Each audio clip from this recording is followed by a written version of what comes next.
रक्षा मंत्री राजनाथ सिंह ने राष्ट्रीय सुरक्षा को और मजबूत करने और भविष्य की चुनौतियों से निपटने के लिए नागरिक प्रशासन और सशस्त्र बलों की अधिक से अधिक संयुक्तता का आह्वान किया, जो हमेशा विकसित होने वाली वैश्विक स्थिति से उत्पन्न हो सकती है। वह 13 जून 2022 को मसूरी, उत्तराखंड में लाल बहादुर शास्त्री राष्ट्रीय प्रशासन अकादमी में 28वें संयुक्त नागरिक सैन्य प्रशिक्षण कार्यक्रम के प्रतिभागियों को संबोधित कर रहे थे। रक्षा मंत्री ने बताया कि राष्ट्रीय सुरक्षा की अवधारणा व्यापक हो गई है, क्योंकि कई सैन्य हमलों से सुरक्षा के अधिक सामान्य पहलू में गैर सैन्य आयामों को जोड़ा गया है। रक्षा मंत्री ने रूस यूक्रेन की स्थिति और इसी तरह के अन्य संघर्षों को इस बात का प्रमाण बताया कि दुनिया पारंपरिक युद्ध से कहीं अधिक चुनौतियों का सामना कर रही है। युद्ध और शांति अब दो अलग स्थिति नहीं है, बल्कि एक निरंतरता है। शांति के दौरान भी कई मोर्चों पर युद्ध जारी है। एक पूर्ण पैमाने पर युद्ध किसी देश के लिए उतना ही घातक होता है जितना कि उसके दुश्मनों के लिए।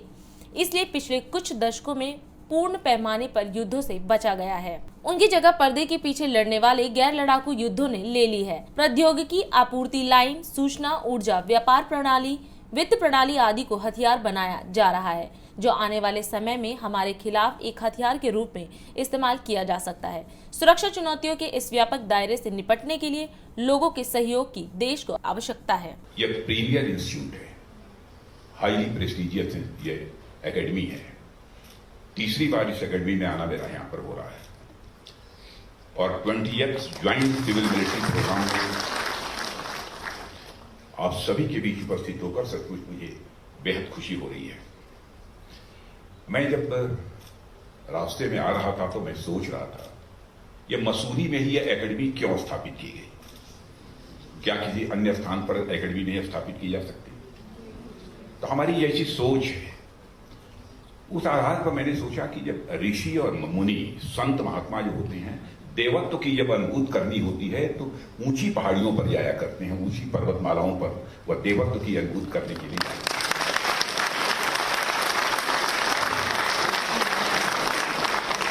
तो मुझे यह लगा कि यहां पर जब एकेडमी स्टेब्लिश किए जाने की चर्चा चली होगी तो उस समय लोगों के दिमाग में यह बात आई होगी, यह जो फ्रेमवर्क तैयार हो रहा है एडमिनिस्ट्रेशन का, ऐसा होना चाहिए जिसके अंदर देवत्व की भावना भी हो।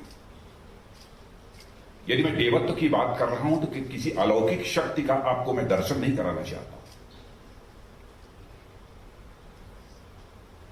बल्कि मैं यह कहना चाहता हूं कि देवत्व की प्राप्ति यदि मनुष्य को होती है तो एलिवेशन आप मन के द्वारा होती है, मन के बड़ा होने से ही होती है, मन के उन्मन होने से ही होती है। एलिवेशन आप मन जिसे कहते हैं। कहीं पर भी रहें, आर्मी में हो, सिविल में हो, जीवन के किसी भी क्षेत्र में हो, मन बराबर एलिवेटेड होना चाहिए, मन बड़ा होना चाहिए। मैंने भी अपनी जिंदगी में कोशिश यही की है। यह तो हमारे साथ काम करने वाले लोग ये बतला सकते हैं कि कितनी कामयाबी हमको उसमें मिली है, लेकिन कोशिश मैंने यही की है। और हमारे एक नेता थे आदरणीय अटल बिहारी वाजपेयी जी, देश के प्रधानमंत्री रहे हैं, आप सभी अच्छी तरह जानते हैं। वह कहा करते थे, छोटे मन से कोई बड़ा नहीं हो सकता, टूटे मन से कोई खड़ा नहीं हो सकता।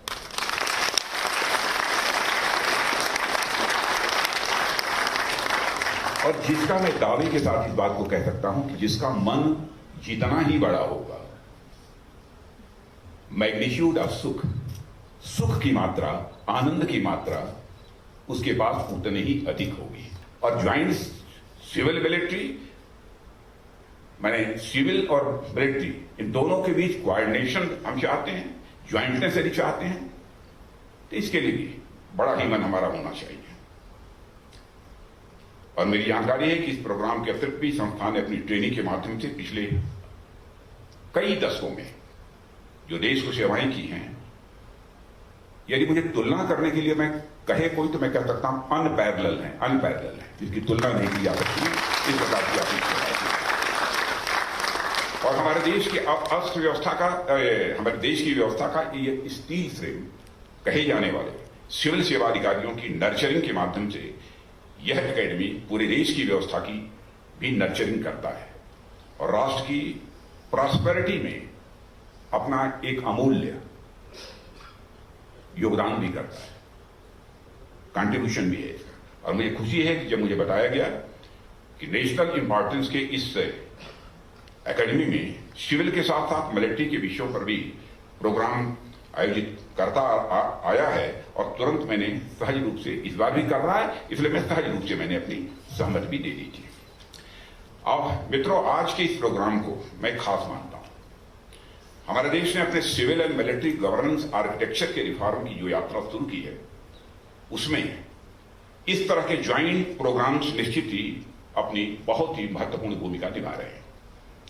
और यह प्रोग्राम भी नेशनल सिक्योरिटी के डोमेन में जरूरी कोऑर्डिनेशन और कोलैबोरेशन की समझ विकसित करने में सिविल सर्वेंट्स और आर्म फोर्सेस ऑफिसर्स के लिए निश्चित रूप से मददगार साबित होगा, ऐसा मेरा विश्वास है। और मुझे पूरा विश्वास है कि हम कोऑर्डिनेशन के जिस पथ पर आगे बढ़ रहे हैं, वह न केवल हमारी अपनी पूरी कॉम्प्रिहेंसिव सिक्योरिटी, समग्र सुरक्षा, बल्कि पूरे विश्व की शांति के लिए एक नए दौर तक पहुंचेगा, मेरा विश्वास है।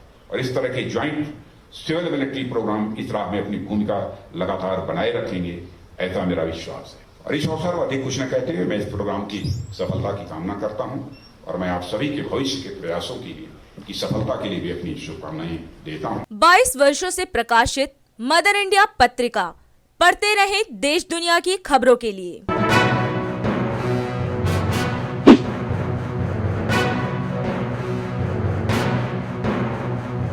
26वें वर्ष में आपके लोकप्रिय समाचार पत्र इंडिया दर्पण का प्रवेश। आप देखते रहें अपने क्षेत्र की खबरें।